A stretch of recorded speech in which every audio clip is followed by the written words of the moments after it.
y est, on a gagné un match, c'est officiel. On a gagné, n'est-ce pas? N'est-ce pas, Prince? Fervent supporter du FC Porto, on a gagné un match, c'est incroyable les gars. On a gagné pas contre n'importe qui, on a gagné contre je sais plus, voilà, c'est notre pourri, je suis désolé. Notre concurrent au maintien les gars. Ouais, parce qu'avec cette équipe on va pas aller très loin. Hein, dégage-toi. On va pas aller très loin, effectivement. Bon les gars, on jette ce sifflet et on jette ça également. Et j'ai pas cassé mon sifflet, ça va. Bon les gars, c'était une petite mise en scène de merde. En plus c'était improvisé. Les gars, je ne vous moque pas de vous. Bon les gars, c'est que la 5e journée de championnat. On a 3 victoires sur 5. On ne joue pas le maintien du tout. On est second du championnat. Je vais te buter toi. Viens là. Viens là, je vais rien te faire, je vais te tuer.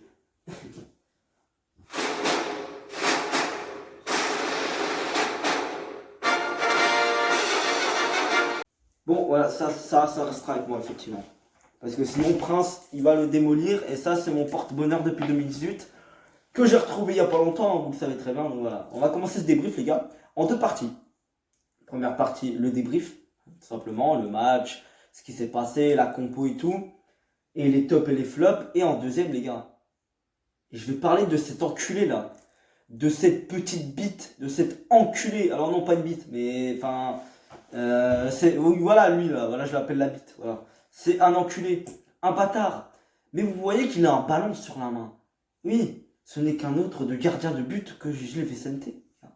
Donc, on va parler de ça après. Voilà. Donc on va d'abord faire le débrief du match avant de m'énerver. Voilà. Parce que c'est très sale ce qu'ils font les gardiens portugais. Voilà. Donc, voilà, on va faire la compo tout de suite. La compo, on va faire la compo tout de suite, les gars. Tu vas arrêter? Oh de Zeus! Pardon, excusez-moi, c'est à cause du sale roux là, de ce roux là. Bon, j'en étais où déjà? Ah oui, on va faire la composition. Alors au cas, j'en avais Marchen Manuel Neuer, Marchesi Navas, voilà. En défense centrale, on a Pepe Mbemba. Non, pardon, c'était un 3-4-1-2, donc c'était une défense à 3. C'était Pepe Mbemba et Zaidou. Ensuite, à gauche, on avait Manaf. Ouais, Manaf à gauche. T'as bien entendu. À droite, on avait Corona, il me semble. Ensuite, on avait au milieu, on avait Uribe et quelqu'un d'autre. Et Uribe, oui, Uribe et Urine ta grand-mère. Ensuite, en numéro 10, on avait Monsieur Shoya Nakajima, les gars. Eh ouais, on l'a retrouvé, Nakajima. On l'a retrouvé. Et ensuite, on avait Tony Fernandez, Tony Anderson, il me semble. Et puis Evan Nilsson. Voilà. Donc les gars, on a gagné 1-0. Je vous l'ai pas dit le score, j'oublie de vous le dire à chaque fois, mais on a gagné 1-0. On n'a pas perdu. Oui, bon, en même temps, vous savez qu'on n'a pas perdu. J'ai dit qu'on avait gagné à l'intro et puis que je l'ai dit 40 000 fois qu'on avait gagné. Bon, voilà, on a gagné. C'est officiel, une victoire. Bon, on joue pas le maintien, c'est exagéré, hein, c'est exagéré clairement. Parce qu'on a quand même galéré contre le Gil Vicente. Et avec l'équipe qu'on a, on n'a quand même pas le droit de galérer contre l'équipe qui joue le maintien quand même. On a gagné que 1-0, on aurait pu gagner plus. S'il n'y avait pas ce fils de p... Je vais me calmer, effectivement je vais me calmer parce que sinon je vais partir en balade.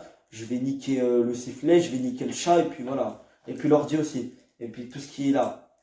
Donc, j'ai fini ma compo. Donc, laisse-moi réfléchir à un truc.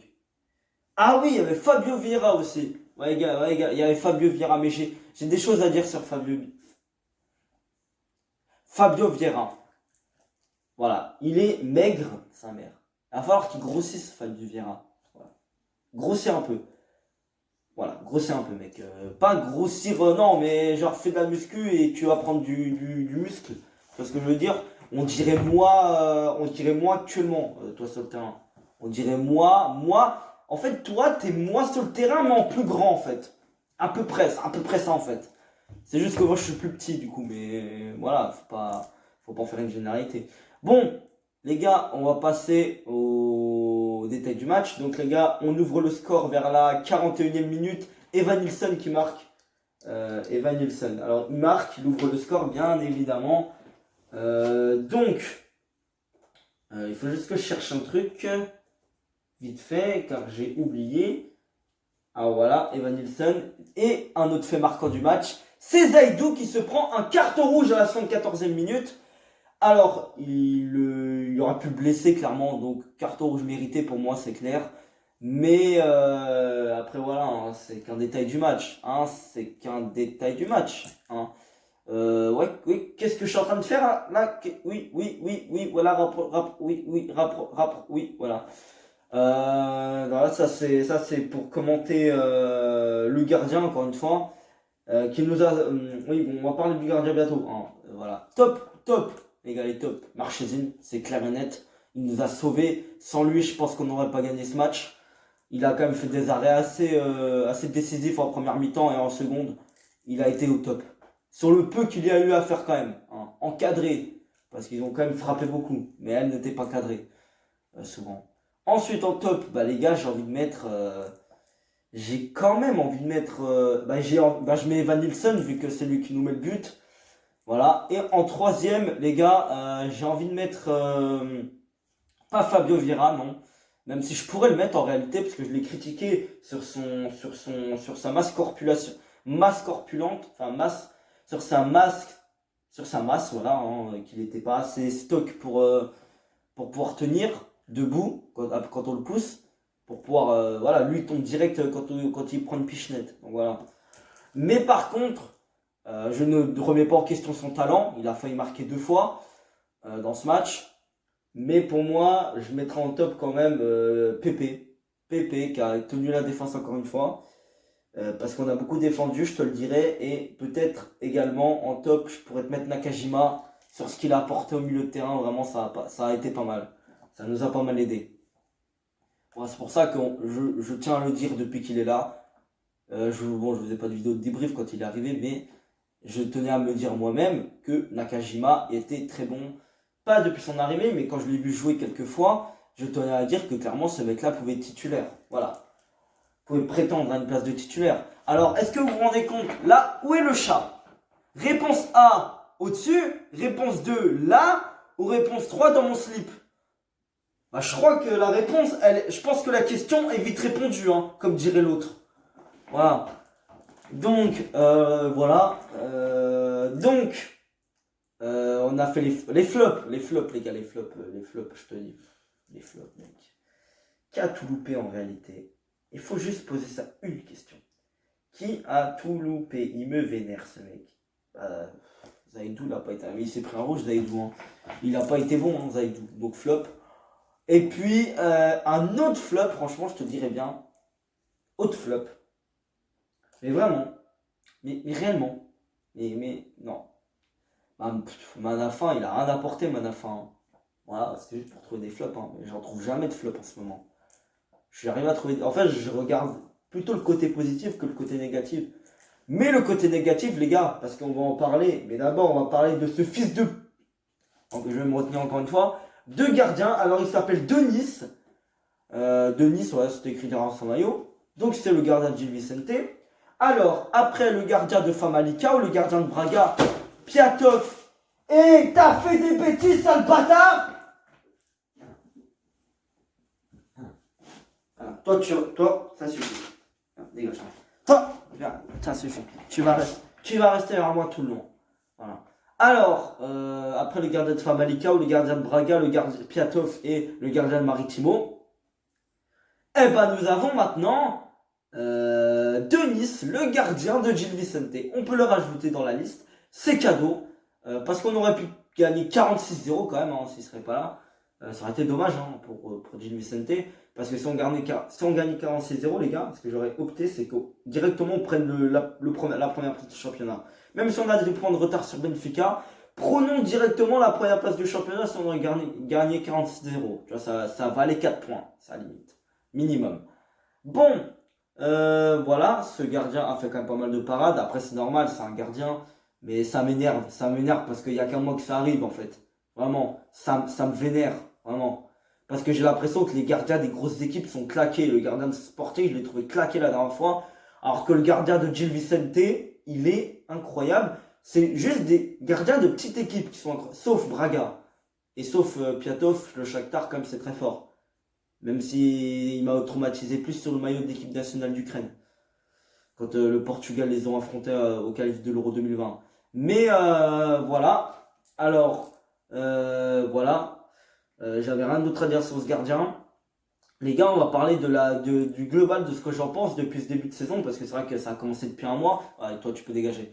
Donc, ce que ça a commencé depuis un mois déjà. Et qu'est-ce que je peux dire, les gars? Bah, les gars, en fait, je suis inquiet. Je suis clairement inquiet parce qu'on a ce niveau de jeu contre Gil Vicente. Les gars, ouais, non, mais on n'a pas de. Je sais pas, hein. Mais c'est pas incroyable, hein. Depuis qu'on a perdu Alex Telles et Danilo, bah, c'est pas. Le problème, c'est pas qu'on les a perdus, le problème.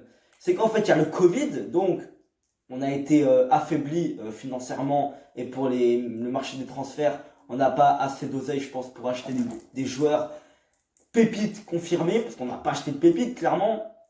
Voilà, on n'en a pas acheté. En tout cas, je connais pas de pépites là qu'on a acheté. C'est tous des joueurs du Portugal, frère. Taremi, je crois qu'il vient de Boavista. Zaidou, il vient de Santa Clara, il me semble.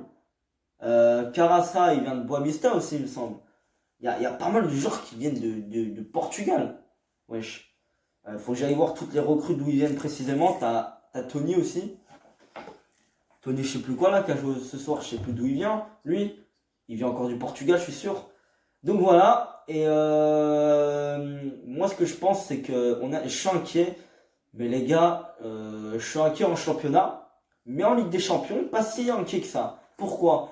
Parce que comparé, bon, à Manchester City, on a perdu contre eux, mais on a quand même bien joué. Voilà, on a bien joué, c'est dit, on a bien joué. Bon, après, on a mis l'équipe titulaire. On a mis Luis Diaz, Jesus Corona, Jésus, voilà, hein, et Marega. Marega, il a été remplaçant. Luis Diaz, je crois qu'il n'était pas là, il n'était pas sur le banc. Et Corona, bon, lui, il a été titulaire, par contre. Mais, tout simplement que pour moi, je pense qu'on est une équipe faite pour la Ligue des Champions cette saison. On peut aller en huitième, c'est sûr. Mais après, d'après ce que je vois, l'Olympiakos et l'Olympiakos, frère, vu la performance de l'OM mercredi, parce que j'ai regardé l'OM et Porto en même temps, vu la performance de l'OM mercredi et que l'Olympiakos ait mis qu'un but, un seul, alors que pour moi, l'Olympiakos aurait pu en mettre plusieurs, ça dit que cette équipe n'est pas incroyable. Après, je me trompe peut-être. Mais voilà, et l'OM, s'il joue comme mercredi dernier, ils vont rien faire, les gars. Ils vont rien faire, l'OM. Surtout contre Manchester City. C'est mort, vous pouvez racheter d'avance. Voilà, donc je pense que là, on a la voie libre pour finir deuxième. C'est une obligation, comme je l'ai dit. Mais pour moi, on s'arrêtera en huitième. De toute façon, tout compte fait, si on finit deuxième, on affrontera forcément une grande équipe, une grosse équipe en huitième. Donc voilà. Hormis peut-être le groupe F, on aurait peut-être une chance pour le groupe F. Parce que, bon, voilà, hein, la Lazio, je veux bien, la Lazio, ça à notre niveau, je suis désolé, ou peut-être un peu au-dessus, dans notre niveau, je pense, quand même. Mais frère, voilà, hein, ça m'inquiète un petit peu, surtout qu'on n'a pas remplacé Alex Telles et Zaidou aussi, bah si, mais enfin, on n'a pas remplacé Alex Telles, parce que Zaidou, ça n'a pas le niveau de Telles, je suis désolé, pas pour l'instant. Et Danilo, on l'a pas remplacé du tout, nada, zéro. Donc les gars, ça m'inquiète. Je vais vous laisser. Et tout de même, j'espère qu'on va au moins essayer de rattraper Benfica. Je pense qu'ils vont quand même gagner. Ils n'ont pas joué encore. Je crois qu'ils gagnent demain. Ils jouent demain. Ils vont gagner, je pense. Donc voilà, les gars, Benfica fait un très gros début de saison. À part la défaite en trop préliminaire de la Ligue des Champions. Mais sinon, ils font un très bon début de saison. Les gars, c'est inquiétant. Je pense pas qu'on va être champion d'ici tôt. Bon, les gars, je vais vous laisser. Salut.